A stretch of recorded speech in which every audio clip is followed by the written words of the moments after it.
There is going to be a significant amount of guardrails and consumer protection protocols put in place, which is fair for any new technology coming to market. We're going to see it starting with stablecoin legislation, which already we have draft bills being debated and open call for comments. A lot is happening in the US on regulation for crypto, blockchain, stablecoins specifically, and more. Hello and welcome to Season 3 of Public Key. I'm your returning host, Eitan Danon. In this episode, we cover a lot of ground, speaking with George Georgiadis, the General Counsel of Borderless.xyz, as we talk stablecoins, regulation, and digital asset policymaking in the US. George provides insights on the intrinsic value blockchain technology brings to the financial sector, specifically with the impact of stablecoins on global payment systems and the groundbreaking potential they hold for the future of finance. He also provides an astute analysis of the evolving regulatory environment on digital assets, emphasizing the need for clarity in legislation to foster innovation, while reflecting on the early days of blockchain exploration. Before we jump into the episode, the 2025 Chainalysis Crypto Crime Report has just been released. It is chock full of insights about illicit activity in crypto, and it picks apart the growing diversification and professionalization of crypto crime across a broadening array of crime types. Download the full report and sign up for our webinar series, where our experts go into detail about the most riveting sections of the report. And don't worry if you miss one, we will have the webinars on demand. Just head down to the link in the show notes. Now, on to our episode.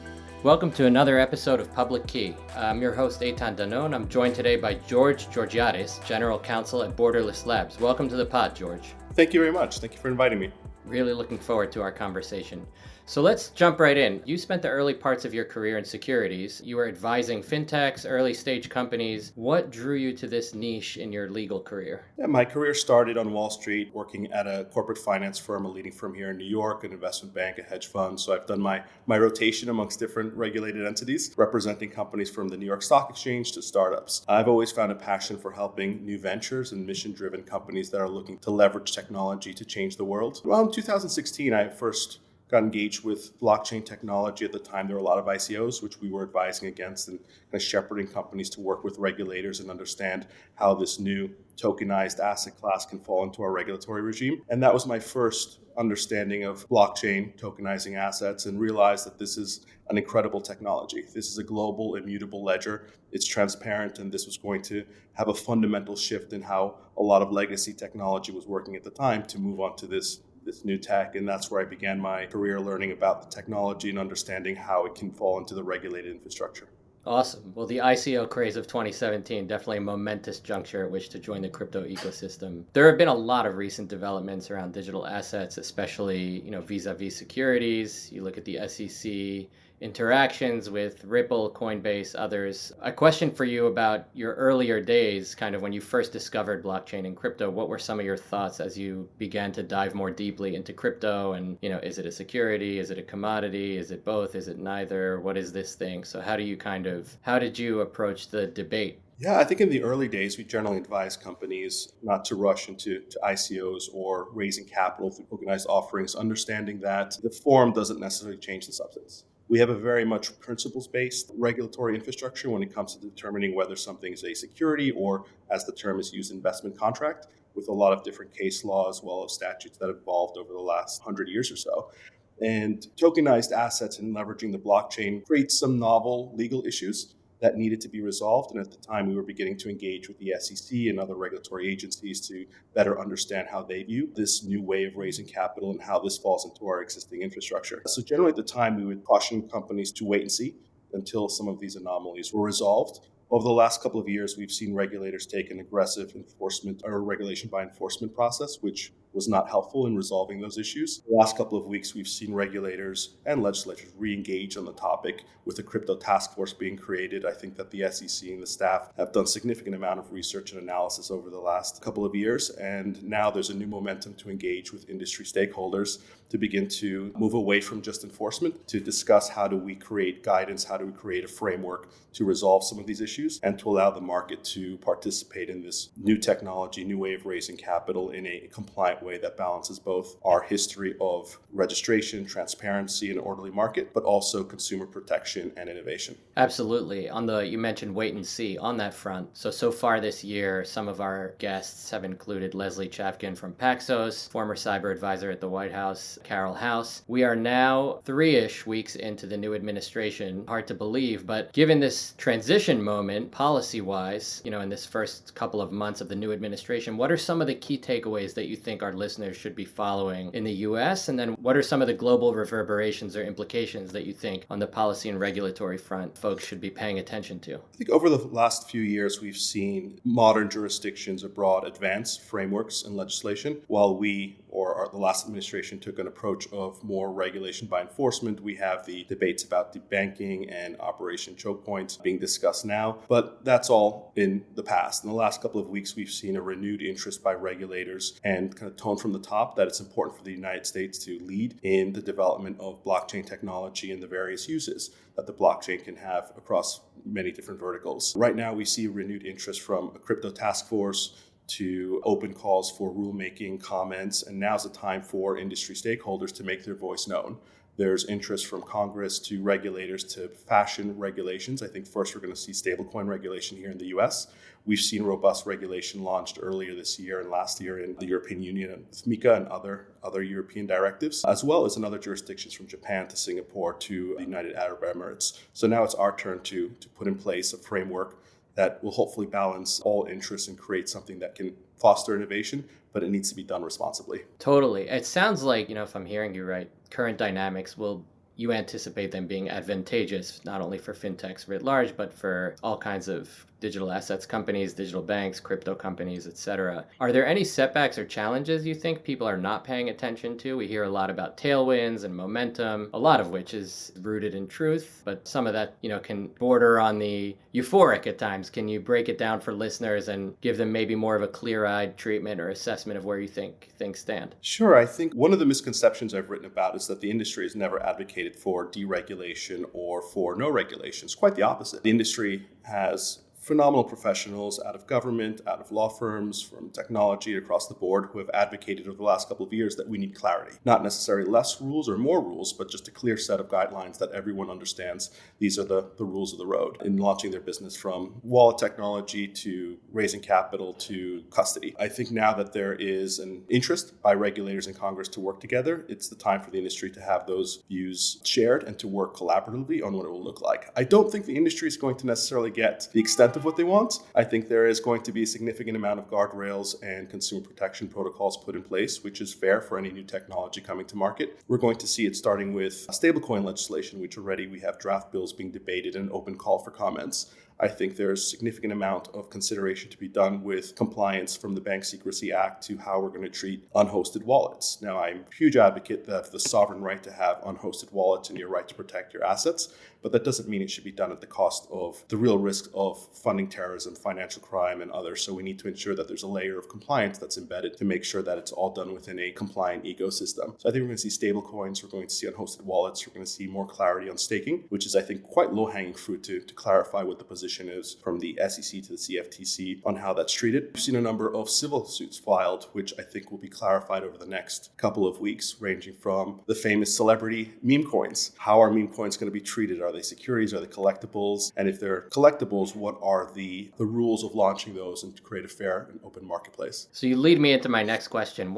You wear many hats, and one of those hats is your legal hat, and certainly in the GC role. On a lot of philosophical and also practical issues, we've gotten clarity sometimes in the courtroom. The recent judgment on Tornado Cash, one example of that. Are there any specific court proceedings that you're keeping your eye on that you think listeners who kind of, are more policy-minded or care about some of those regulatory dynamics should also keep their eyes out for? I think Tornado Cash is a big one coming this spring on how we're going to regulate technology as itself. Is it going to fall within our money transmitter or other regulatory framework, or will it be excluded? And that's one big topic that needs clarification, which balances a couple of topics, which is innovation. What is it simply creating tech protocols versus whether you need to be money transmitter regulated, subject to compliance and other regulatory requirements. I think we're going to see some movement on cases against some of these exchanges on whether or not they're acting as unregistered broker-dealers. Are these digital assets actually securities? Whether it's the appeal in Ripple, case against Coinbase, among other smaller actions. We have actions against NFT platforms where, again, it raises the question, were these digital assets actually securities subject to registration requirements? But what we've seen over the last couple of years was, again,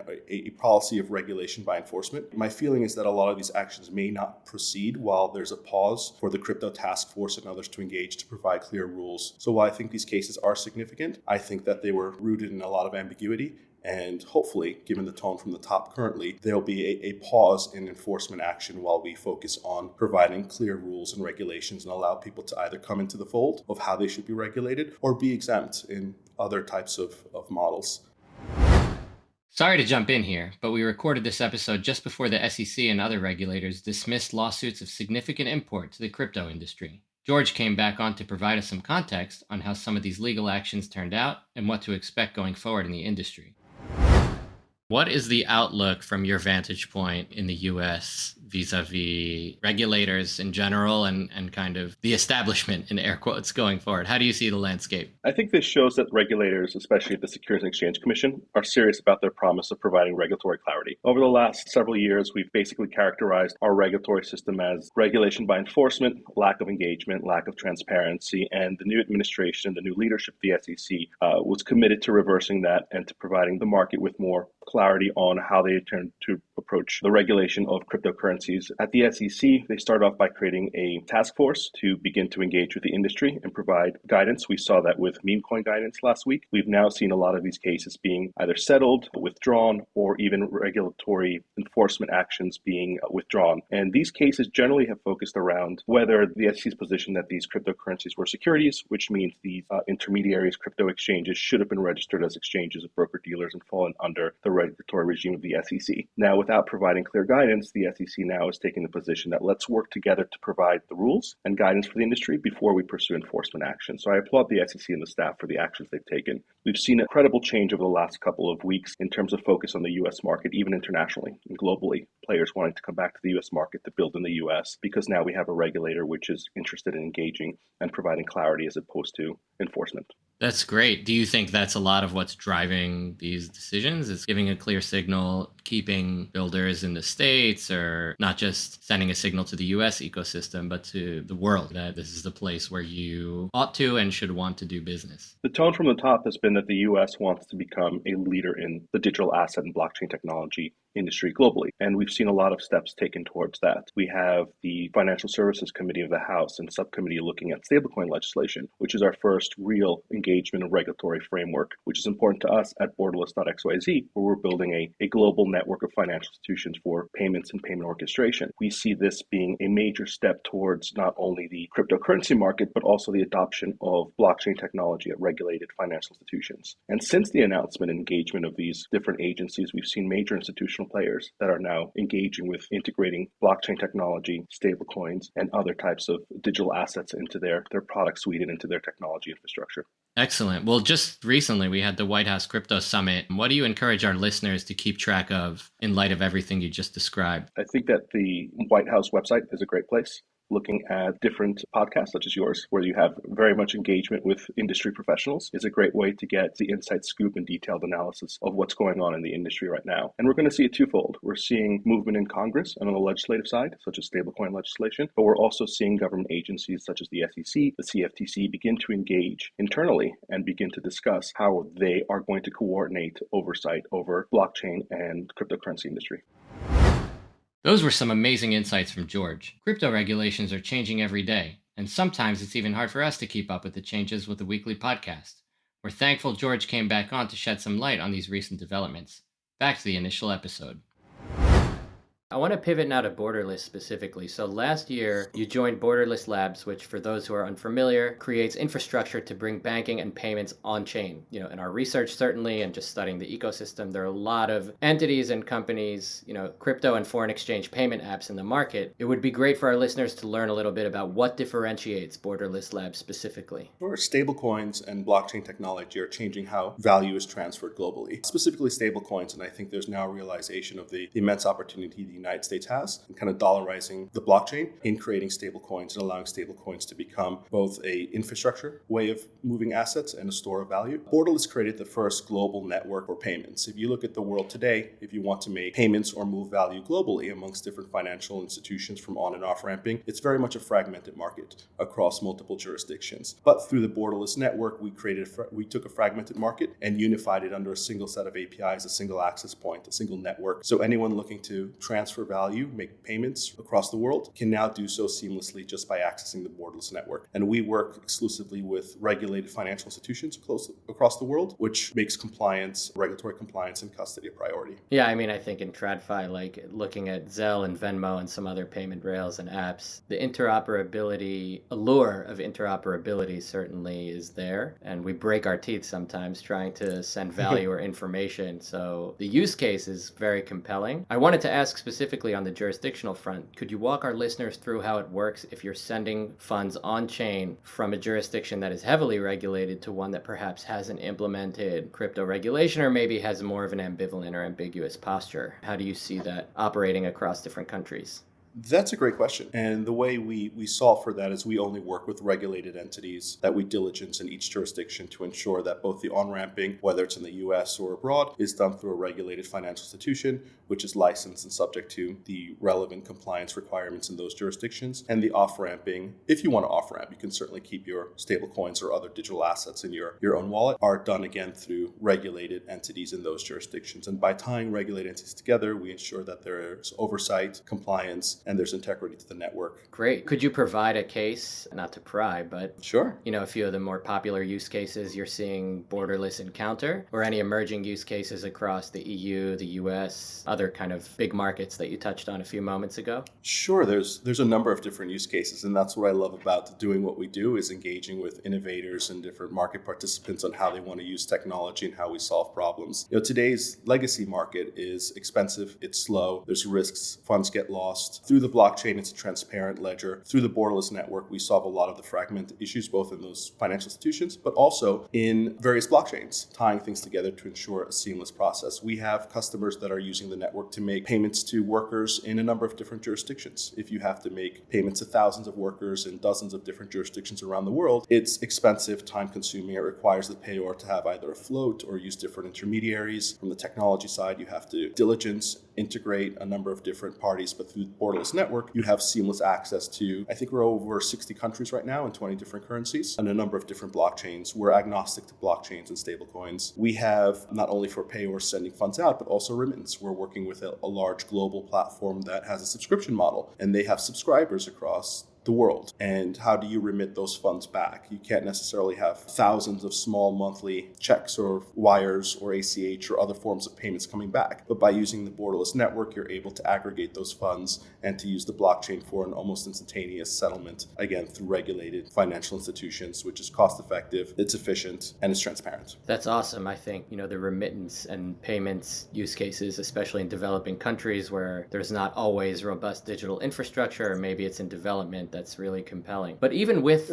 kind of looking at some countries or areas where blockchain, crypto in particular, and blockchain tech writ large are spreading, some are still running into the problem of not being able to bank the underbanked or the unbanked altogether. What do you think are some of the main hurdles in making sure we have a more accessible, no pressure, by the way, a more accessible financial industry? Do you think that bringing it on chain helps? Kind of, how do you spell that out for folks? I think we're going to see a lot of developing countries skip a few generations of technology development and evolution with the tech that's available today. Right now, with the use of blockchain as a ledger, stablecoins, and other digital assets as a way of transferring values and holding values, stablecoins is a way of holding US dollars. And this is a huge advantage to a lot of jurisdictions where they have variations in their currencies, fluctuations, risk of inflation. They may not trust their local banking vendors, the ability to hold US dollars in your wallet. Now we're seeing the ability to access the internet through Starlink and other ways, which is skipping the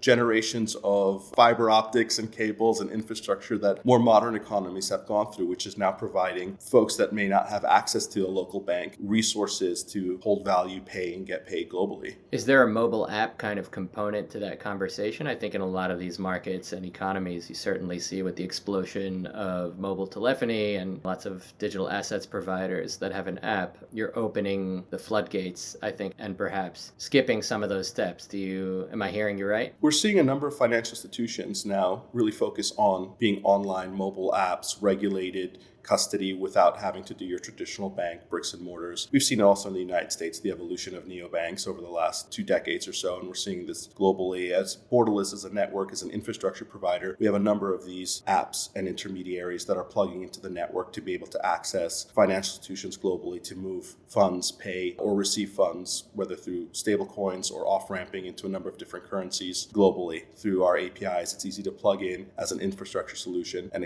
that accelerates growth and access to the market. Excellent. Well, I want to move back to stablecoins. You've talked about the topic several times now, and we've put out a lot of content that kind of incorporates their importance in the ecosystem, explaining how they work, how providers engage different parts of the ecosystem as well. The subject is extremely popular with our partners, also with listeners of the pod. Recently you had Stripe's acquisition of Bridge, BVNK raising another 50 million round. What is your take on the stablecoin landscape? How do you kind of look at things, not only in the US, but globally? You mentioned some other financial centers very early in this conversation. Do you see it more as a race, kind of the crypto version of the AI space race, or do you see it as more of a integrated and collaborative effort where adoption and regulation begets more regulation? How do you kind of approach this topic? I think there's a realization globally of the benefits of stablecoins. I would say it's the first real use case of the blockchain, real world use case. It solves a lot of issues globally in terms of remittance, movement of capital. It modernizes banking infrastructure that we've used for decades in leaps and bounds. We're seeing it solve real problems for people who want to hold their assets, move assets on chain as opposed to traditional banking networks, or the modern evolution of banks to be both an on-chain regulated product. The growth and the adoption of stablecoins at this point is beyond if or when, as we're talking for many years, to it's happening globally, whether it can't be stopped. That's why we have a lot of new regulations coming out, which I think will foster additional growth and adoption. I think it's a market, it's really a winner take most. I think we're only going to see a handful of stable coins and different denominations. And when I talk about stable coins, I just want to make clear, I'm talking about currency-backed stable coins that are one-to-one backed. I know there's other flavors of stable coins. Not algorithmically backed or commodity backed. Right? Exactly. I don't consider those in payment stable You're coins. not talking about the petro in Venezuela, for example. No, not at all. We're talking about the US dollar, euro, or other currency denominations backing these assets. I think with additional regulation, we're going to see greater adoption and greater use, not only amongst people for settlement of transactions, but we're going to see this amongst financial institutions settling trades, settling transactions globally between financial institutions, as opposed to just retail users. It becomes an infrastructure product. Excellent. I was going to flag for our listeners, our previous host, Ian Andrews, interviewed Paolo Ardini, the CEO of Tether, and it's a great conversation. So if you haven't heard it, check it out. Give it a listen. One of our recent guests, I believe it was Leslie Chavkin of Paxos, discussed the possibility of there being a federal regulator in the US for stablecoins. The use cases are real, as you've enumerated, and they are compelling. What are your thoughts on something like that? A specific regulator or authority dedicated to stablecoins, their use, their implementation, kind of macro issues. How do you take that recommendation? I think that's one of the big topics we're discussing now, and that's why it's important for the industry to engage with regulators and lawmakers as we begin to evaluate what is the US framework for stablecoins. We've seen what other jurisdictions have done, whether it's in MiCA, whether it's the European Union or others. How are we going to approach this? And honestly, it's not new to us. We've built one of the largest capital markets in the world, one of the most efficient markets. So this is our opportunity to take our approach to how we want to regulate this very unique and very important, I think, systemic product across the United States. And it's going to be taken globally. My view is that the recent bill that was proposed, Genius, shows a dual regulator, whether it's state and federal, depending on the asset under custody backing the stablecoin, which is an interesting approach. Whether we need another federal regulator, I think, needs to be better defined on why do we need another federal regulator? Why can't it be within the current regulatory infrastructure that we have, as opposed to a single required regulator? Stablecoin czar. As another stablecoins, another czar, another federal department. Yeah. I'm not completely convinced that that's going to necessarily help. And generally, I caution against this idea of if we need regulation, we just need more regulation, or we need more departments, or we need more laws and rules. I think we need to look at our current infrastructure and our current regulatory regulatory structure, which is one of the largest capital markets, financial markets in the world, and to see where there's an add-on that can be done or clarification of the rules, as opposed to necessarily going back to square one and recreating something new. I'm interested to see more about what these proposals would look like and why a new federal agency would be required for this, as opposed to including it into our other So looking at the body of how existing law would apply, and then for the truly unprecedented cases where existing regulation or case law, cannot shed light, maybe then there's a need to, generate. I think there's a couple of elements that do need to be clarified. I'm a very strong advocate of ensuring that any stablecoin regulation or any stablecoin body for oversight ensures that, one, we're talking about payment tokens. We're talking about fully reserved, fully backed, one-to-one, that these are audited, there's transparency, that there's segregation of assets. To me, that's one of the most key aspects of any stablecoin infrastructure and body, that to ensure that if the administrator issuer to find themselves in financial trouble or to go bankrupt, that those assets are fully segregated, that they are invested in avoiding top contagion. Quality liquid. Exactly, because if we don't allow that, it's going to cause concern about, yes, you have this digital asset, but is it truly backed? Is it truly liquid? Can it be redeemed right away? Is there liquidity in where it's held? And that doubt is, I think, going to create some concern. And the current proposals that are moving through Congress and being debated seem to address those issues, and that's what we're very hopeful for. Great. Well, back to Borderless for a second. So as you kind of discussed earlier, Borderless is all about building payments and financial infrastructure on chain. Now, there is concern about the ability to scale blockchains, public, private, and otherwise, kind of hybrid chains, just in general, blockchains with a capital B, where massive amounts of data are stored on chain. As the use cases for blockchain continue to grow, how does Borderless plan to navigate this issue? Do you see it as a bottleneck? Do you see it actually as a blessing in disguise? That's a great question. For the Borderless network, we use the blockchain for transactions, so we don't actually store data on the blockchain. And the issues we've had over the last couple of years, which have evolved with new technology, with new blockchains, is transaction speed. Now we see new blockchains ranging from Base to Solana to Sui that provide for greater transaction speed and execution, which is allowing for greater use cases in the market. Great. If I can ask, are your developers using AI at all and creating kind of the protocol that bridges the gap between TradFi and crypto, or like an on and off ramping? How, if at all, are your team leveraging AI? It's a question that anyone and everyone has to be ready to answer increasingly on a daily basis. I love the rapid evolution of AI, and especially how it's affecting smaller new startups. Not just for scammers now, also for borderless and legitimate players. Indeed. It's changing how people do business on a day-to-day and how companies are built. But for us, when it comes to the development, all our engineers and product managers are all in-house. We don't leverage AI for what we do. Very sensitive to where we publish our code, but they don't use AI for that. But certainly exploring AI in other sides of the business on how it can create efficiencies. Great. Looking a little bit at the state level initiatives, what is the view from Borderless on how solutions like FedNow in the US, or like even looking to the People's Republic of China, right? The ECNY, the digital yuan. How do you see those playing into this discussion? I mean, we talk a lot about fiat-backed stablecoins, and specifically dollar-pegged ones tend to take up a lot of oxygen. How do you see other initiatives for payments and settlement kind of figuring into the conversation? There is a combination of using TradFi and DeFi as on and off ramping for moving of money. I think what we're seeing and what it underscores is that a lot of our infrastructure that we've relied on for decades is now outdated. I am personally a huge advocate that on-chain is the solution to much of these bottlenecks and much of these cost centers. And what we're going to be seeing and started seeing is a lot of major financial institutions here on Wall Street, banks,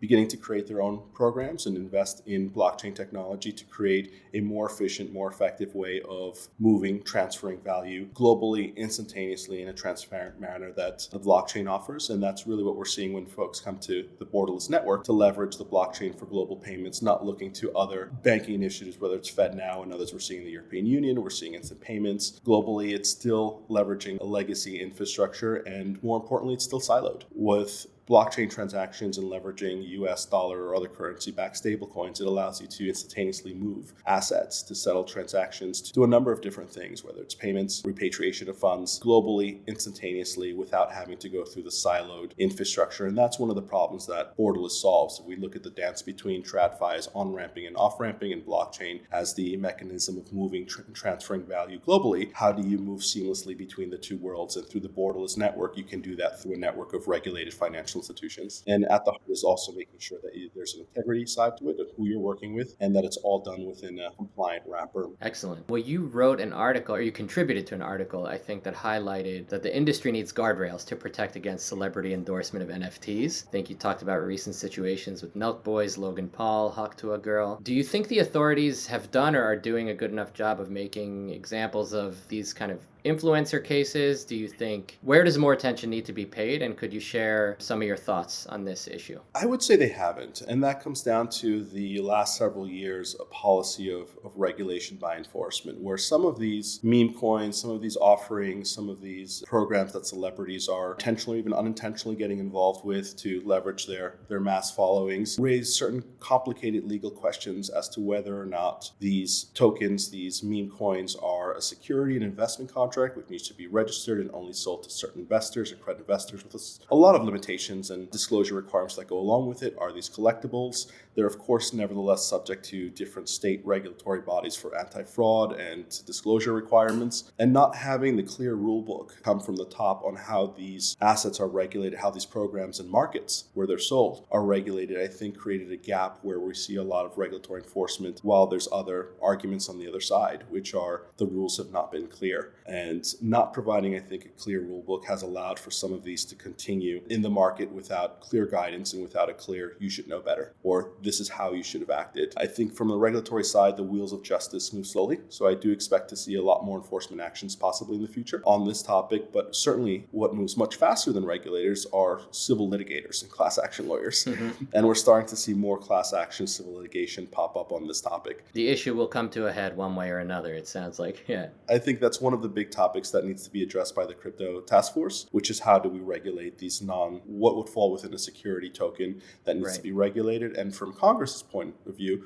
well, if it's not a security, what body of law does it fall under? How do we create an orderly regulated market for the sale of these different collectibles, if we call them that we've seen in the past, to ensure they're done in a transparent and an orderly manner to protect consumers, so we don't see more of these rug pulls and these manipulative practices. Alleged, I would say, manipulative practices, which hard to generalize, but the problem there is that, what my concern is that we need to make sure that we have this new opportunity, this new chapter after a couple of years of hiatus from development and from growth, and we need to make sure that this time around that we remember the problems of the past, the issues, the very real fraud that happened in our industry, as happens in most, and how do we make sure that we solve for those problems, that we're able to identify and eliminate these bad actors from the ecosystem, and most importantly, that we protect consumers and consumers' confidence in our industry. Stablecoins and the use of digital assets for payments, and that is, I would consider quite separately. And I think when you look at the industry, you should look at it from a point of security tokenized assets, real world assets. We have the collectible industry, which has always existed. And then we have the payments industry, like stablecoins. Right. Different fiefdoms, different worlds that in some cases are colliding, to quote Seinfeld. But, they're colliding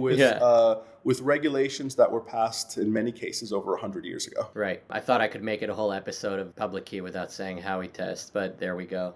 So I want to... The famous Howey Test. Yeah. There it is. I actually have made it several episodes without saying that. So you mentioned the TradFi DeFi kind of connection, and if I may, you were recently at the 5th annual DeFi retreat in San Francisco. Lots of other top industry professionals were there. I understand the talks were under Chatham House rules, so not trying to probe here, but are there any interesting topics at a high level that professionals were discussing, or for those who are kind of more interested on the DeFi side? You missed it. I was scheduled to go. I was so excited to go, and unfortunately had to skip to the event for some things happening at Borderless, some deals that we were closing. So being a good general counsel, I wasn't able to attend and stayed back at the office to close a few deals. But Alex and the Financial Club do a phenomenal job. I saw they had a phenomenal group of speakers and topics there. Yeah, it looked great. Well, with everything going on, we talked a little bit about AI, about DeFi. You've talked about staking a couple times. What do you think, putting on your prediction hat right now, what do you think is going to be the biggest breakthrough